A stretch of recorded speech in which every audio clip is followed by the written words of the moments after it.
जय हिंद साथियों, मैं विपुल राम शर्मा एक बार फिर आप लोगों का स्वागत करता हूं आपके अपने परिवार ऑफिशियल वीआईपी क्लासेस में। दोस्तों आज लेकर आए मैं आपके लिए लाइट की एक बेहतरीन क्लास। देखें जरा, लास्ट क्लास की अगर हम बात कर लें तो लास्ट क्लास में मैंने आपको कराया था लाइट से रिलेटेड टॉपिक्स मैंने आपको कराए थे। मिरर मैंने कंप्लीट करा दिया था और मिरर के न्यूमेरिकल भी बच्चों आपको कंप्लीट करा दिए गए थे, है ना। अब उससे आगे की बात करते हैं। आज बात करेंगे हम लेंस के बारे में, जहां से हमारे top of most questions exams के अंदर पूछे जाते हैं और ज्यादातर क्वेश्चन लेंस से रिलेटेड ही एग्जाम के अंदर आते हैं। ठीक है, चलो स्टार्ट करते हैं आज के सेशन को। और आज बात करेंगे हम लेंस के बारे में। जैसा कि मैंने आपको बताया है, ये हमारी जो क्लास है वो यूपी बोर्ड सीबीएसई बोर्ड दोनों के लिए रहती है। बाइलिंगुअल हम इसमें आपको पढ़ाते हैं। ठीक, चलिए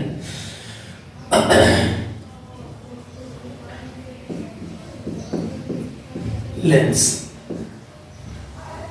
देखो, मिरर के और लेंस के बारे में अगर हम बात करें तो मिरर में मैंने आपको क्या बताया था, ओनली वन सरफेस, जिसमें केवल एक पृष्ठ होगा। देखो जैसे मैंने आपको बताया था मिरर के बारे में, ये कौन सा बताया था, कॉनकेव बताया था, है ना, यानी कि अवतल दर्पण बताया था। और एक बताया था कॉन्वेक्स बताया था। आउटर एरिया में पॉलिश रहती है और जिस एरिया में पॉलिश रहती है उससे अदर एरिया में क्या होता है, रिफ्लेक्शन होता था। यही मैंने आपको बताया था लास्ट क्लास में।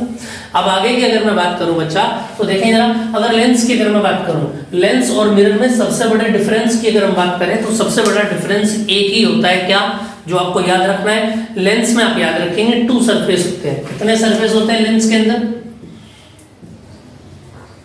Only to surfaces. कितने सरफेस होते हैं, दो सरफेसों से मिलकर बना होता है लेंस की अगर हम बात करें, है ना। तो देखना जरा,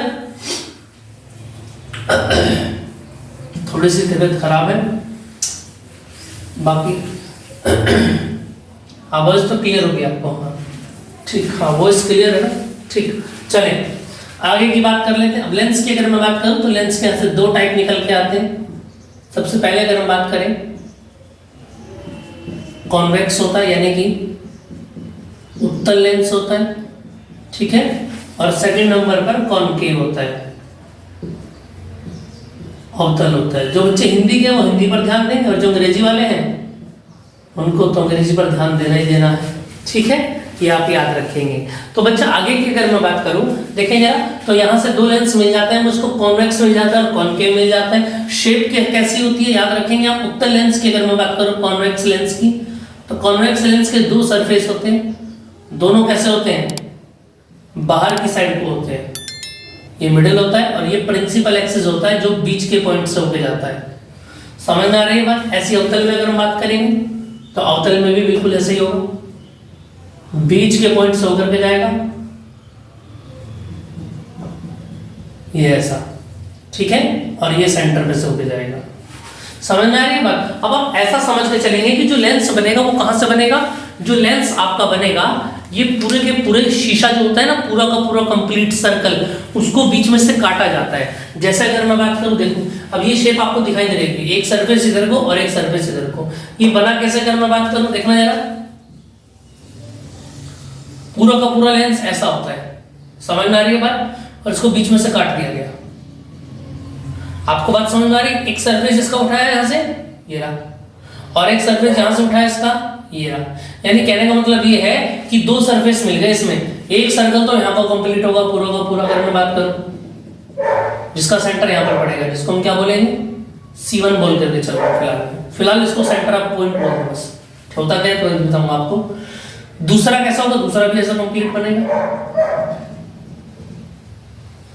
ये दो सर्कल यहाँ पर कंप्लीट बन जाता है। दो सर्कलों में से काट के बनता है, आप याद रखना, कॉन्वेक्स भी और कॉनकेव भी। भाई ये वाला लेंस यहाँ पर कंप्लीट होगा तो उसका सेंटर ही पड़ेगा।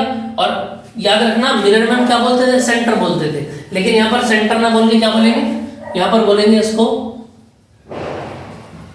Twice of focal length, focus का ट्वाइस।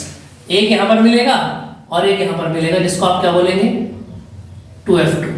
हमको पता है क्या, ये यहाँ पर क्या होता है, इसको बोलते हैं ऑप्टिकल पॉइंट। क्या बोलते हैं इसको, जिस पर प्रिंसिपल एक्सिस लेंस को कट करता है, ठीक है, इसको बोलते हैं ऑप्टिकल पॉइंट ओ। समझ में आ रही है बात। अब यहां से एक बात ध्यान देंगे आप कि फोकस और ऑप्टिकल पॉइंट के बीच का जो पॉइंट होगा उसको बोलते हैं फोकस। एक फोकस इधर पड़ेगा और एक फोकस इधर पड़ेगा। देखो मैंने बताया ना दो सरफेस है, दो सरफेस का मतलब ये है कि सारी चीजें दो दो होंगी, रेडियस भी दो होंगी, फोकस भी दो होंगी, है ना। और फोकस का जो ट्वाइस होगा 2f, जिसको हम पहले सेंटर C बोलते थे, उसी को यहाँ पर क्या बोलेंगे बच्चा 2f बोलेंगे। ये बात याद रखेंगे आप, समझ में आ रही है बात। चलो जी, इसके आगे की अगर मैं बात करूं, देखना जरा इससे आगे भाई, ये तीन चीजें हमारी मेन होती हैं। यहां से यहां तक की डिस्टेंस को आप क्या बोलते हैं, फोकस बोलते हैं। और यहां तक की डिस्टेंस को सेंटर तक को क्या बोलेंगे, रेडियस r बोलेंगे, है ना। ऐसे यहां पर f हो जाएगा और यहां पर भी r1 r2, ये r1 हो गया और यहां से यहां तक का क्या बोलेंगे, इसको r2 बोलेंगे। ये फोकल लेंथ f हो गई और यहां पर भी फोकल लेंथ f हो जाएगी। बस ये f1 कहलाएगा, ये f2 कहलाएगा। समझ में आ रही है बात। बताओ आपको समझ में आ रहा है या नहीं आ रहा है, जल्दी से बताना जरा, कमेंट कर दिया करें। मैं जरूर लास्ट के वीडियो लेक्चर के बाद में मैं जरूर देख लिया करूँ, और सपोर्ट जितनी ज़्यादा आप बच्चों की रहेगी उतना ज़्यादा हमारा भी काम हो जाएगा और आप लोगों को भी उतनी ज़्यादा फैसिलिटी आगे लाइव क्लास वगैरह के लिए मिल जाएगी, ठीक है। हालांकि लाइव क्लासेस आपकी अभी भी चल रही हैं, बाकी आप बच्चे थोड़ा सा सपोर्ट अगर शेयर करेंगे चीज़ों को ज़्यादा से ज़्यादा, तो चीज़ें और थोड़ा सा खुल करके सामने आएंगी। समझ में आ रही है बात। चलिए, इतनी बात आपको क्लियर हो गई होगी, ये समझ में आ गया आपको जो जो मैंने आपको बताया है। फोकस यहाँ पर से याद रखना, वहां पर सेंटर होता था, यहाँ पर क्या होता है, फोकस लेंथ, फोकस पॉइंट का ट्वाइस होता है। वहां पर क्या होता था, वहां पर इसको सेंटर बोलते थे बीच वाले को, समझ में आ रही है बात। पोल बोलते थे, पोल, ध्रुव बोलते थे इसको वहां पर, पोल यानी ध्रुव। लेकिन यहाँ पर इसको आप क्या बोलेंगे, यहाँ पर आप इसको पोल नहीं बोल के क्या बोलेंगे, याद रखेंगे आप, यहाँ पर आपको बोलना है सेंटर पॉइंट। क्या बोलना है, सॉरी ऑप्टिकल पॉइंट बोलेंगे, ऑप्टिकल पॉइंट, और इसको डिफाइन करते हैं O से। इतनी बात क्लियर समझ में आ रही है। चलो बिल्कुल ऐसे यहाँ पर होगा, एक लेंस यहाँ पर बनेगा कंप्लीट, जिसका सेंटर यहाँ पर पड़ेगा, जिसको आप क्या बोलेंगे 2f2 बोलेंगे, बीच में आ जाएगा f1। और ऐसे ही कंप्लीट सर्कल यहाँ पर बनेगा, जिसका भी सेंटर कहाँ पर आ जाएगा, यहाँ पर आ जाएगा 2f। इधर वाली चीजें 1 1 होंगी, इधर वाली चीजें 2 2 होंगी, और यहाँ पर आ जाएगा फोकल पॉइंट बीच का, ठीक है। इतनी बातें आपको याद रहेंगी। चलिए इससे आगे की अगर हम बात कर लें, चलो जी, तो ये समझ में आ गया। अब थोड़ा सा इनकी नेचर के बारे में पढ़ लेते हैं कि लेंसों की नेचर कैसी कैसी होती है, क्योंकि यहाँ से क्वेश्चन बनता है, हमारे एग्जाम के अंदर पूछा जाता है। याद रखना 10th CBSE में बहुत ज्यादा क्वेश्चन यहाँ से बनते हैं, और ये सीधा सीधा सवाल यहाँ से पूछा जाएगा जो मैं आपको बता रहा हूँ, ठीक है। देखिए यार, अगर हम इसकी बात कर ले, देखना जरा, कुछ इंपॉर्टेंट पॉइंट मैं आपको बता देता हूँ जो मैंने अभी अभी आपको बताई थी। इसको लिख लेंगे आप, इंपॉर्टेंट टर्म्स, उसी डायग्राम के नीचे जो इससे पहले लिखा था। सबसे पहला होता है ऑप्टिकल पॉइंट, उसको रिप्रेजेंट करते हैं O से, है ना। ये वाला मैं आपको यहां थोड़ा सा समझा देता हूं, ये वाला पॉइंट, ये इसको ऑप्टिकल पॉइंट बोलते हैं। जो सेंटर है उसको 2f1 और जो बीच का पॉइंट है उसको f1 बोलेंगे। बात समझ में आ रही है, क्लियर बात समझ में आ रही है। यहां से आगे की अगर मैं बात करूं तो उसके बाद आ जाता है प्रिंसिपल एक्सिस आ जाता है, और प्रिंसिपल एक्सिस क्या हो जाता है, ये x x डैश, ये तो पहले वाला ही है। थर्ड आ जाता है प्रिंसिपल फोकस, ये हो जाता है f1 और f2 आपका, ठीक है। थर्ड हो जाता है आपका क्या,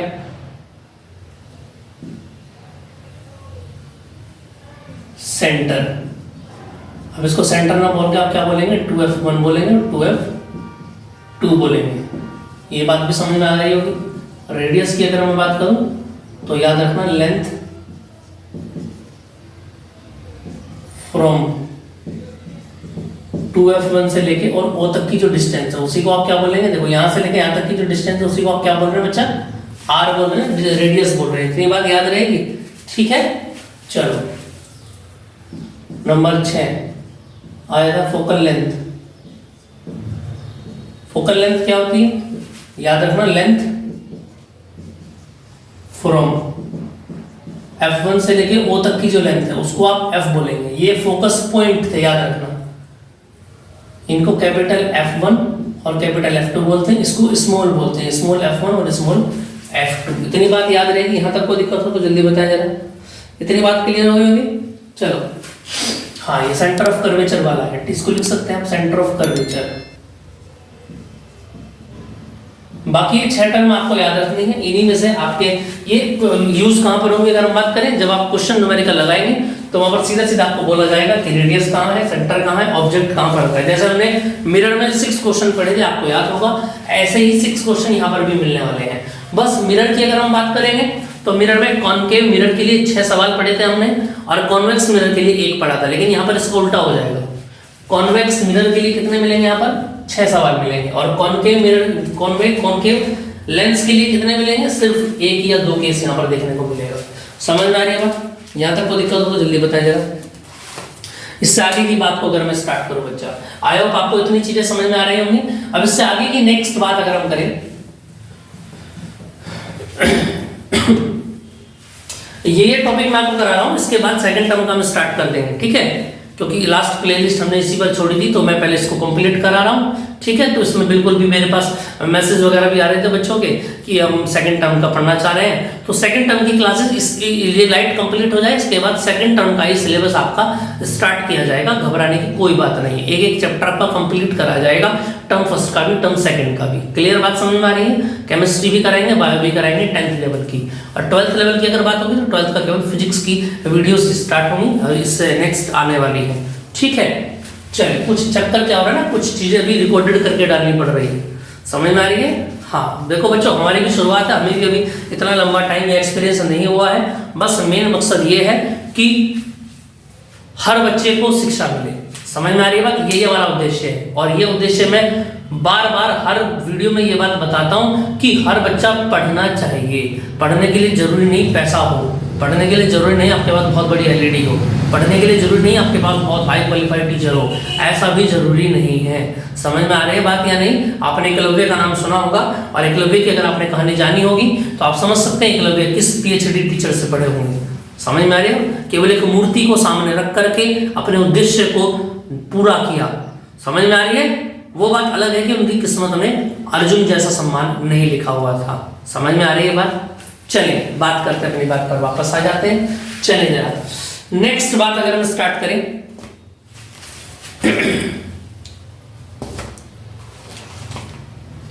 देखेंगे जरा, अगला पॉइंट हमारा आ जाता है। अब लेंस से रिलेटेड बातें हो गई, नेक्स्ट पॉइंट हम डालते हैं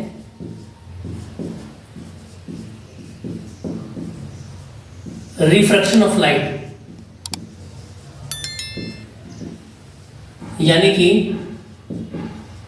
प्रकाश का अपवर्तन।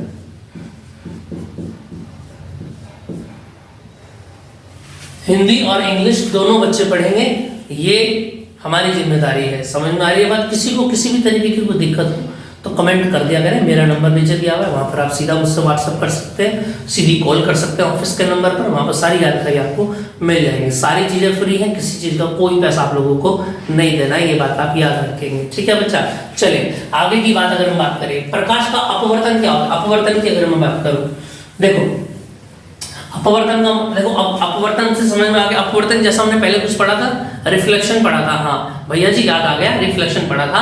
और रिफ्लेक्शन में हमको आपने बताया था, क्या बताया था कि माध्यम कभी भी चेंज नहीं होगा, medium doesn't change it's state, medium कभी भी अपनी स्टेट को नहीं बदलेगा। लेकिन अपवर्तन में क्या होता है, याद रखना, देखो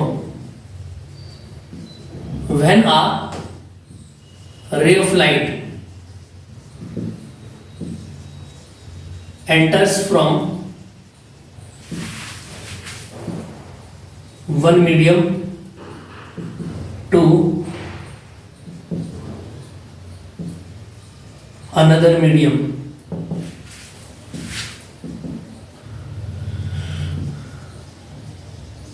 it changes its path direction.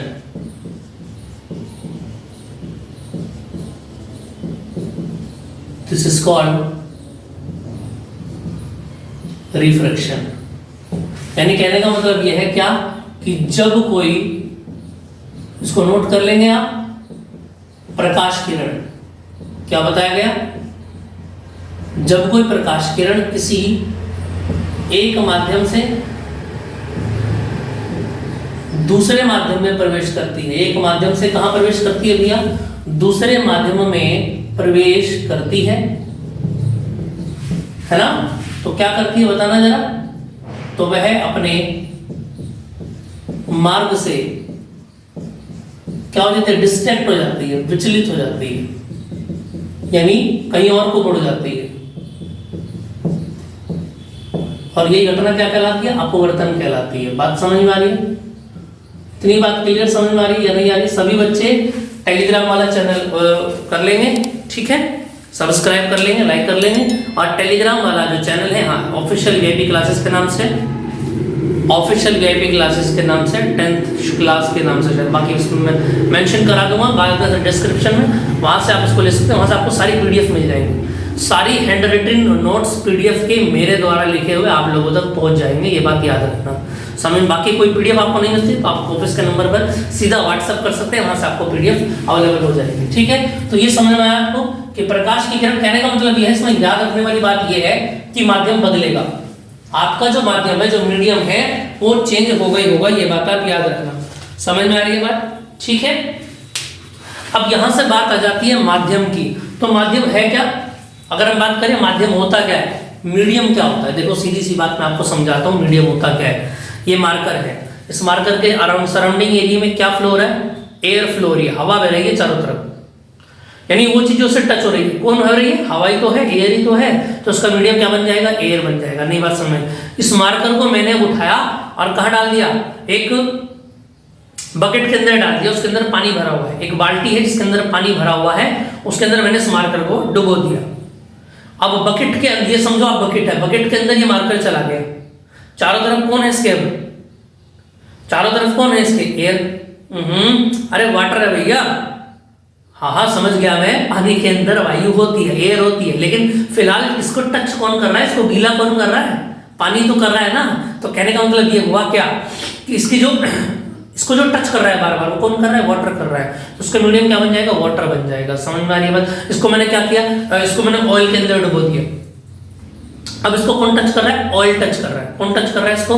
Bucket के अंदर ऑयल टच कर रहा है। तो आप क्या बोलेंगे? The medium of the marker is, क्या बोलेंगे? क्या बन जाएगा इसका मीडियम? अब ऑयल बन जाएगा। समझ में आ रही है बात? हर मीडियम की अपनी एक अलग वैल्यू होती है, याद रखना। क्या मैंने? Each medium has its value but it is not unit, unit less होता है, ठीक है।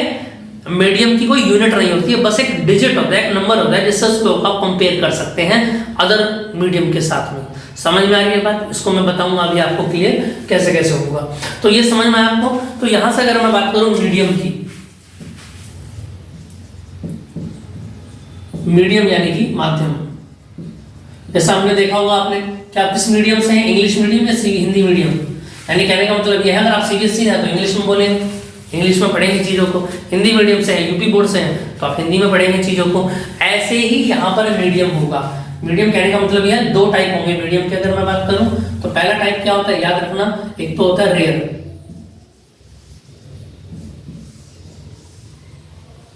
इसको बोलते हैं विरल, और एक होता है डेंसर। ठीक है, डेंसर का मतलब क्या होता है? सघन। अब आप इसको याद कैसे रखेंगे? देखो, रेयर का मतलब यह आप ऐसा समझ रहे हैं, हल्का, लाइट वेट वाला, ठीक है। और डेंसर को कैसे लिखेंगे आप? हैवी, यानी कि भारी वजन वाला। आप समझ रहे हैं मेरी बात को? कैसा रहेगा ये तो लाइट वेट रहेगा और ये हैवी वेट रहेगा। अब आपको कैसे पता लगेगा कौन डेंसर है कौन रेयर है? तो बच्चा, इसके लिए आपको क्या करना है? दोनों क्वांटिटी की आपस में कंपेयर करानी होगी। आप समझ रहे हैं मेरी बात को? दोनों क्वांटिटी की आपको कंपेयर करानी होगी, और कंपेयर करा के आप पता लगा पाएंगे कि कौन रेयर है और कौन डेंसर है। समझ में आ रही है बात? जैसे अगर मैं बोलूं क्या, मैंने यहां पर एक लाइन ड्रॉ कर दी है, ऊपर क्या है? एयर, और नीचे क्या है? ग्लास। ऊपर क्या है? वायु, और नीचे कौन है? कांच। तो आपको कैसे पता लगेगा रेयर क्या है डेंसर क्या है? सघन माध्यम कौन है, विरल माध्यम कौन है? मैंने क्या बताया? दोनों माध्यमों की आपस में कंपेयर कर लो। आपको बात समझ में आ रही है? दोनों माध्यमों की आपस में क्या कर लो भैया? कंपेयर कर लो दोनों माध्यमों की, और कंपेयर करने के बाद में आपको पता लगेगा कि कौन भारी है कौन हल्का है। जैसे अगर मैं बात करूं यहाँ पर एयर, एयर कैसा? हल्का माध्यम है ना, तो ये कैसा बन गया? रेयर बन गया। और ग्लास कैसा भारी है तो यानी क्या बन गया, ये डेंसर बन गया। नई बात समझ में, कुछ बातें क्लियर हो रही हैं आपको? ये दोनों टॉपिक आपको समझ में आए या नहीं आए, जल्दी से बताना जरा। ये कंफर्म नहीं है कि कांच हर बार डेंसर होगा, आप मेरी बात को समझने की कोशिश करें। ये कंफर्म नहीं है कि कांच हर बार क्या होगा, डेंसर होगा, ऐसा बिल्कुल भी कंफर्म होने वाला नहीं है। आ रही है बात समझ में, नहीं आ रही है? जैसे इसकी अगर मैं बात करूं, एयर आ गया, वैक्यूम आ गया, केरोसिन ऑयल आ गया, इस हिंदी में भी लिख लेंगे आप, वायु निर्वात और मिट्टी का तेल। समझ में आ रही है बात या नहीं? इतनी बात क्लियर समझ में आ रही है? ठीक है। हाँ, इसमें ऑयल लगभग इसमें तारपीन ऑयल वगैरह, तारपीन ऑयल, ये सारी चीजें इसमें आ जाएंगी। और हैवी में कौन कौन आ जाता है, जैसा अगर मैं बात करूँ, डायमंड आ जाएगा, डायमंड यानी कि हीरा, ग्लास आ जाएगा, ग्लास यानी कि कांच। बाकी मैंने क्या कहा, ये कंफर्म नहीं है कि कांच हर बार क्या होगा, डेंसर होगा। आप समझ रहे हैं मेरी बात को? ये पता कैसे लगेगा आपको, जब आप दोनों मीडियम को कंपेयर करेंगे ना आपस में, कौन हल्का है कौन भारी, आपको खुद पता हो जाएगा। कुछ ज्यादा हैवी क्वेश्चन इसके ऊपर बनने वाला नहीं है, एक एयर देता ही देता है, साथ में एयर जहां पर भी होगा हमेशा क्या रहता है, रेयर रहता है। याद रखना, एयर हमेशा कैसा होता है, विरल माध्यम होता है। कैसा होता है, विरल माध्यम। और कांच कैसा होता है, सघन माध्यम। ये बात याद रहेगी। यहाँ तक कोई दिक्कत हो किसी को, जल्दी से बताया जरा, एक बार रिवाइज कर दे पूरी क्लास को जल्दी से, जो भी मैंने आपको बताया। और बच्चा मैं फिर आपको बता रहा हूँ, चीज़ों को ज़्यादा से ज़्यादा शेयर करना है, सब्सक्राइब करना है, ठीक है? क्या आपने जानते हैं कि आप जैसे आपके जैसे जितने भी छोटे बच्चे होंगे, आपके जितने भी दोस्त होंगे, वो भी ये सब चीज़ें पढ़े, है ना? आप जानते होंगे ना, आप चाहते होंगे, ऐसा नहीं चाहते हैं तो चाहना शुरू कीजिए, ठीक है? क्योंकि ज्ञान एक ऐसी चीज है जिसको आप जितना बांटेंगे ना उतना ज्यादा। कुछ बच्चे मैंने देखा है क्या कि अपनी चीजों को छुपा के रखते हैं, अपनी चीजों को छुपा के रखते हैं कि मैंने ये पढ़ लिया, मैंने ये कर लिया। इससे कुछ फर्क पड़ने वाला नहीं है, आपकी पढ़ाई पर भी नहीं, दूसरे की पर भी नहीं। समझ में आ रही बात? कुछ बच्चे छुप छुप के पढ़ाई करते हैं, ऐसा कोई दिक्कत वाली बात नहीं है। आप जो कर रहे हैं खुल के करें, क्योंकि आप मेहनत के साथ कर रहे हैं, आप चोरी करके थोड़ी पढ़ाई कर रहे हैं।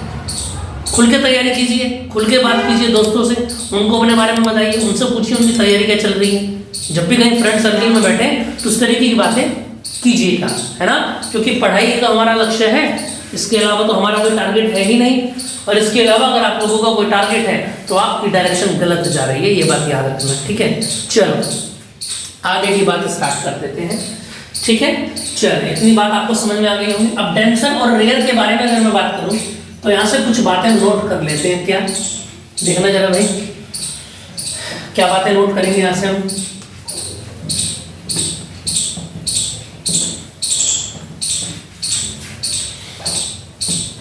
चलो जी, अब रे कैसे कैसे रिफ्लेक्ट होगी इसके बारे में बात कर लेते हैं।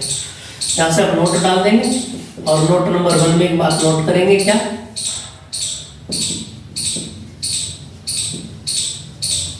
व्हेन रे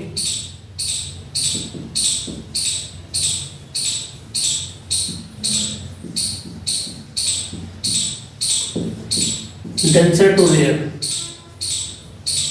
कहने का मतलब ये हो गया क्या कि जब भी डेंसर से रेयर में जाएगी रे, यानी कि सघन माध्यम से कहाँ जाएगी भैया, विरल में जाएगी, तो क्या होगा? देखो मीडियम अलग अलग है, ऊपर मीडियम अलग है और ये वाली लाइन ने मीडियम को अलग कर दिया, ये परपेंडिकुलर हमने बीच में अपना बनाया है।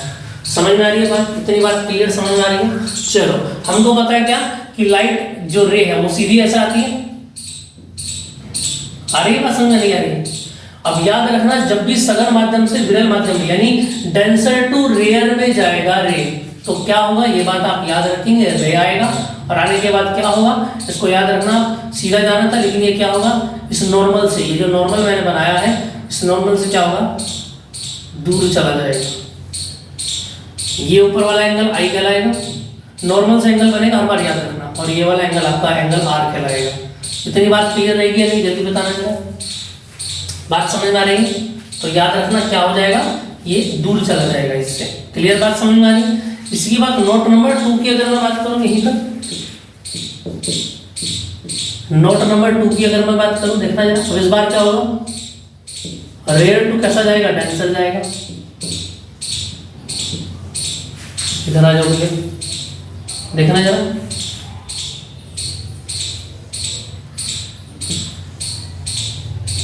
ये देखना जरा, ये रेयर है और ये डेंसर है। जब रेयर से डेंसर में जाएगा तो क्या होगा, ये एंगल बनाएगा यहाँ पर आई। और याद रखना जब भी क्या होगा, विरल माध्यम से सघन माध्यम में किरण आएगी तो आप याद रखेंगे क्या होगा, सीधा ना जाकर के क्या होगा, इसकी तरफ को बेंड हो जाएगा। और जिस डायरेक्शन में बेंड होगा उस डायरेक्शन को आप बोलेंगे एंगल आर। क्या बोलेंगे उस डायरेक्शन को आप, एंगल आर। आपको बातें समझ में आ रही हैं, फिर दोबारा से सुन लें। क्या, विरल माध्यम यानी कि वायु है ना, और सघन यानी कि कांच, यानी कि जब भी वायु से कांच में आएगा, एयर से ग्लास में एंटर करेगा तो याद रखना जो नॉर्मल है आपका, नॉर्मल के टूवर्ड्स क्या होगा, ये बेंड हो जाएगा। समझ में आ रही है बात, ये तो टूवर्ड्स बेंड होगा, याद रखना towards bend.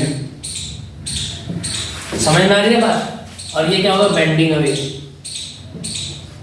Bending away from normal. बोलो जरा, समझ में आ रहा है इतना या नहीं आ रहा है, जल्दी से बताना जरा।